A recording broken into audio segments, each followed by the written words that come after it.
There are a lot of angles and gray areas to consider when you're talking about being true to yourself and your soul. Welcome to the Soul Sourced Podcast, unconventional business advice for the highly creative, secretly sensitive, and wildly ambitious entrepreneur. I'm your host, Christine Kane. Let's do this.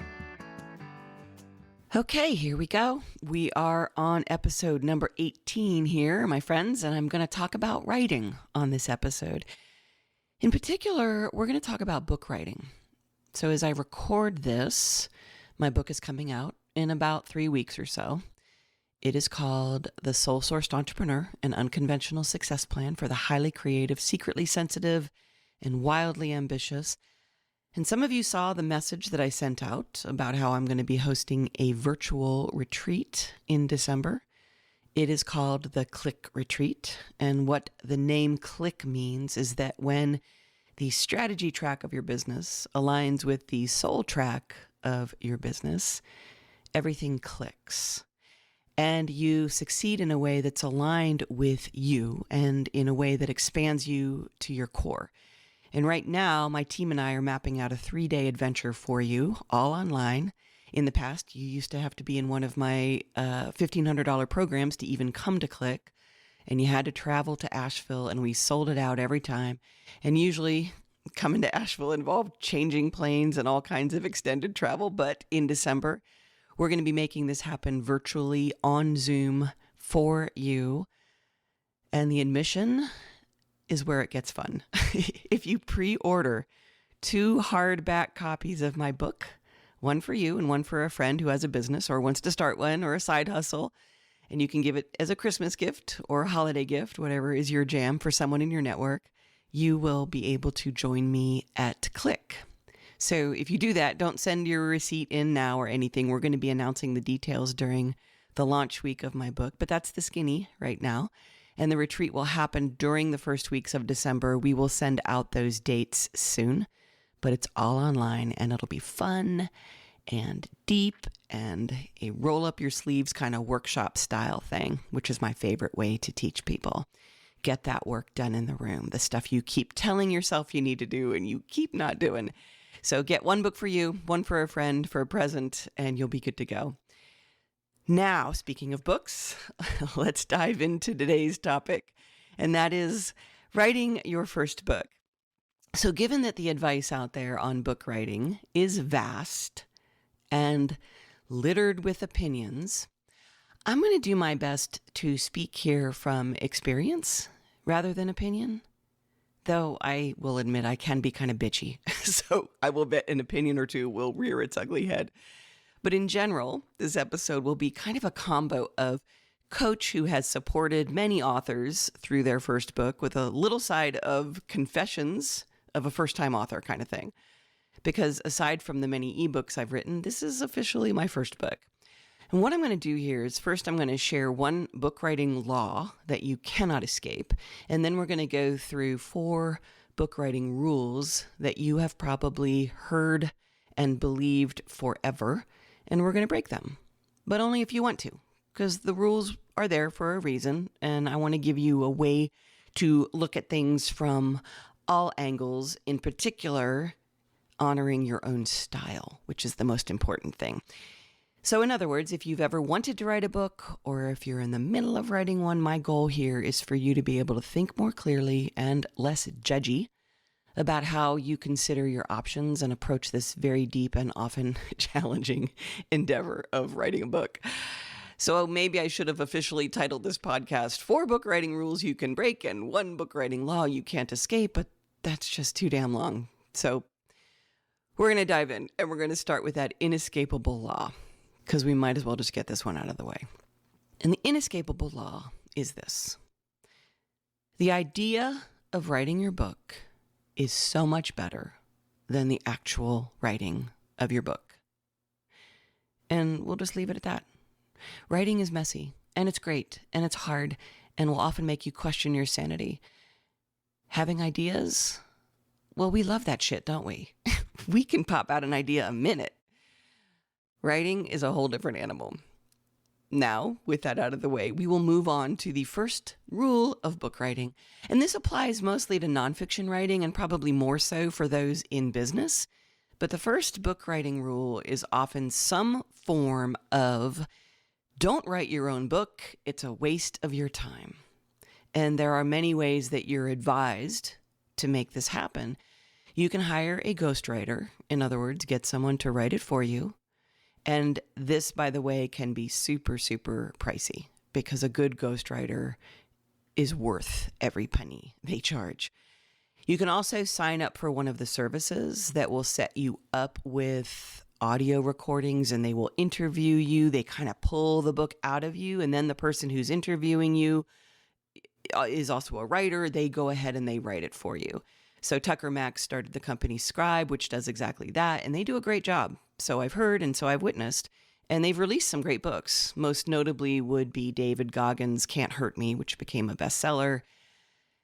And this process will take your time, of course, but you won't have to sit down and write your own book for hours every morning and deal with that heavy load of organizing and outlining all your thoughts. And the drawback, of course, is that no one could write a book like you could. And some of you might think, well, that's a good thing because I suck at writing.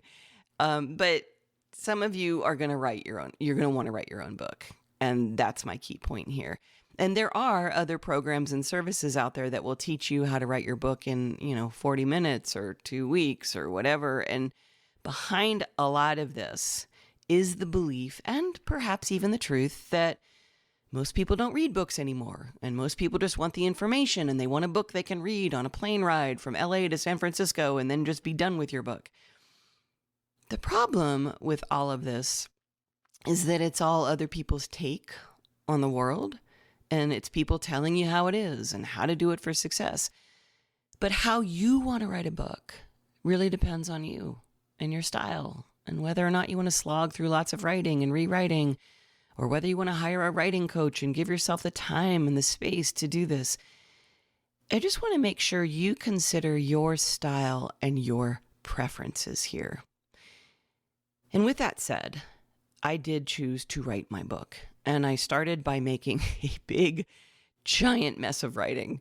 And in the middle of that mess, I met with one book writing coach who told me, and I'm not kidding, told me how bad it all was and how bad my idea was. And at the time, that idea I had was pretty bad, just to give her a little bit of credit. But then a few months later, with more messy writing under my belt, I hired a different book coach who was great for me. And I will talk about her in a little bit. But it made all the difference to have someone be able to look at my mess and not tell me what a mess and how bad the idea was. She could help me shape it. And some of us need that person to bounce things off of.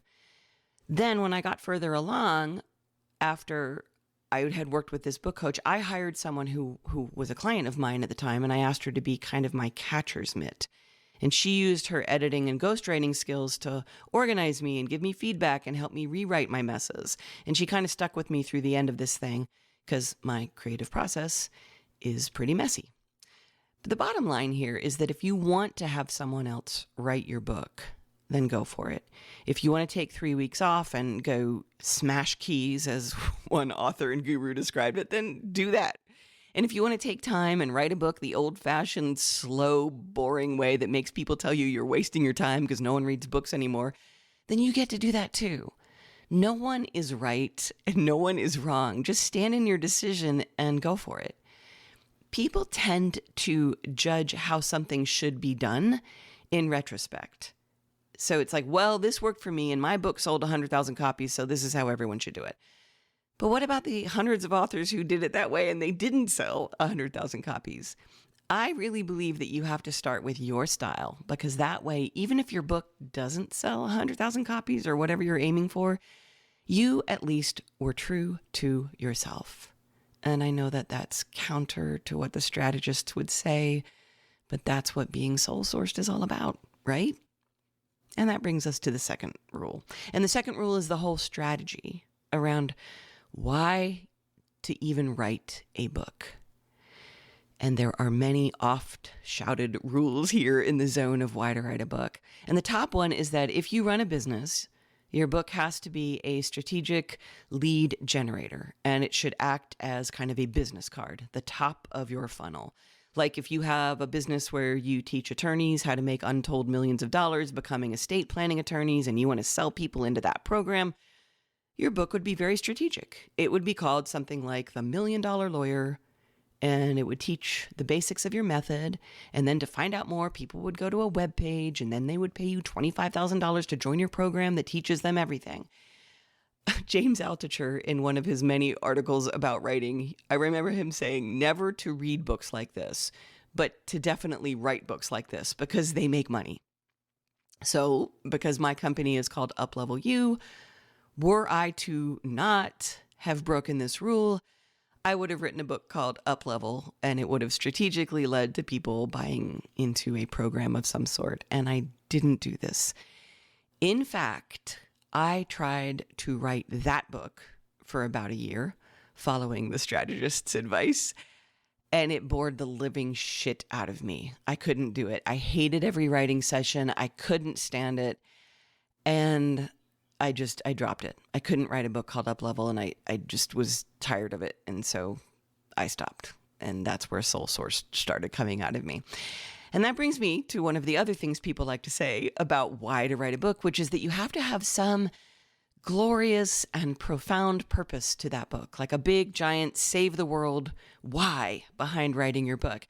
In my experience, not all my clients need that impetus. You know, that whole like millions of people out there must have my unique wisdom because I'm here to save them all. And it's just like, oh, okay, shut up. Fine. We get it. You're 28 and you went to your first Tony Robbins event. Okay, see, there I went. I was bitchy. It was bound to happen. I predicted that would happen. So there was my opinion. But the point is, if you are somebody who feels that way, great. But for many of my clients, the idea to write a book is not usually this grandiose why. It's usually this tiny seed that gets planted. And in my experience, if you go in and stomp all over that tiny seed, and that tiny seed, by the way, is usually this little kernel of magic. And if you go in there and you get all like, here's my why, that seed loses the magic because you've just dumped a whole bucket of ego fertilizer onto it and you burn it. And I'm not really doing well with this particular metaphor, but you get the idea. And let me share how this worked for me.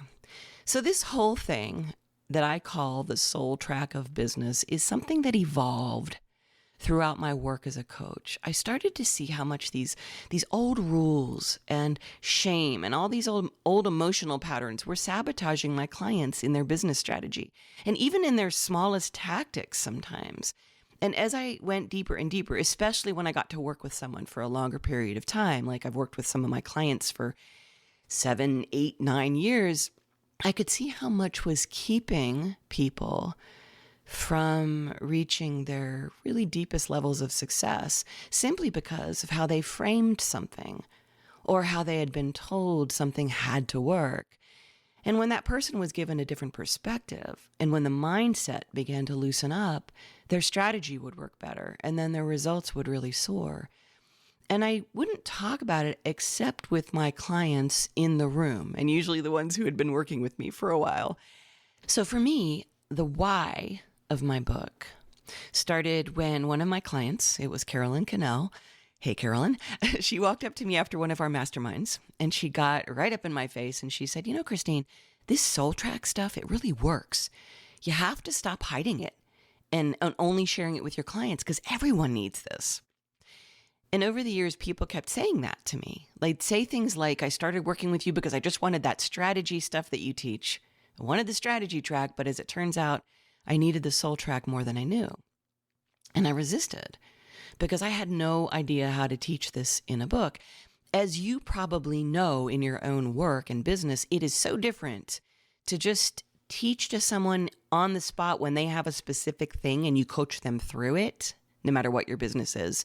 All of us do some form of coaching. So much easier to do that than it is to turn all of that into a framework where anyone can see themselves in your words when you're not able to sit in front of that person and explain it all based on what they're facing at that moment. It's a very hard thing to do. And I knew that the soul track worked I knew how important it has been to my clients. And I also knew that even though it would be hard to write about, that I was probably just going to have to sit down and do that. And so I did. And that was my why. And it was this little tiny seed that felt a little bit magical, but it was never a big, giant why that took me over. I talked about it with no one. I shared with no one that I was writing a book at that point. I just started in and began to work through this stuff I had taught for years and years and years. Let's move on to the third rule. And this one is one that I break all the time, but it is a favorite marketing and sales rule. And this rule is that you have to be divisive and you have to scare people. And I'm going to read right now, I'm going to pull out a direct quote from a blog post written by a famous podcaster and author. And this is a blog post that went viral several years ago, and for good reason. It's this really kicky list of 100 things, and it's in question and answer format, but it's all about how to start a successful business. And one of the questions in that big long list of 100 things was this, and I'm quoting now. It says, "What is the best way to sell anything? Fear and agitation. Get them afraid. The world is falling apart. And then get them agitated. This is the only way to stop it." Now, and I'm not quoting anymore. Before you get all agitated yourself, just remember that this author is not the only one who says this. This is common sales and marketing and these days political wisdom. And yes, it does indeed work. My problem with this is the underlying philosophy, which is the whole idea of something quote unquote working.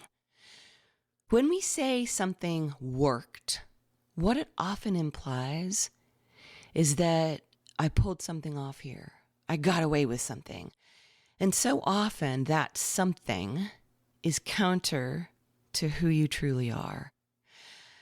And I have gone back and forth about this particular rule, because many of the people that I admire, even guys like Seth Godin and Brian Clark, will tell you to be divisive in some way, shape, or form when you're selling. And here's where I land on that. If you are that way naturally, then go for it. But if you're not that way, and then you follow this rule or any rule, and you pretend to be a certain way, like if you put on sort of a costume just so you can get a sale, that's an energetic form of prostitution. And ultimately, it just whittles away at your authenticity, even if it does, quote unquote, work. I personally don't want my business to be a series of things that I get away with. And that just makes me feel nervous because I have to keep finding new tactics, and it just leaves me on edge. And then I just want to take a nap. And when it comes to writing a book, it's the same thing. The advice to be divisive or aggressive or make people scared, that is great advice because it does sell books and it does get you media coverage, and it can even influence people who read your divisive book because that's a methodology in the language of influence. It does work. But at the end of the day, I'm not that person. And if that makes my book fail or even my business fail because I'm not scaring the shit out of you, well, then I get to be used as a case study for people to point at and say, look there, Christine Kane tried this and it was a spectacular failure. The only divisive focus in my book is actually, it's where the whole book opens up, where I am interviewing someone for the role of director of operations in my company. And I interviewed this guy who had worked for all kinds of big name coaches and gurus and a lot of different famous people. It was very impressive. He had just moved to Asheville. And by the end of our interview, he essentially predicted my demise if I didn't change my ways. And so he became sort of an antagonist right there at the start of the book. But essentially, the topic of soul in business is kind of inherently not easy to get aggressive or divisive about. I mean, what am I going to say? Soul sourced. Fuck yeah. I mean, it kind of defeats the whole purpose.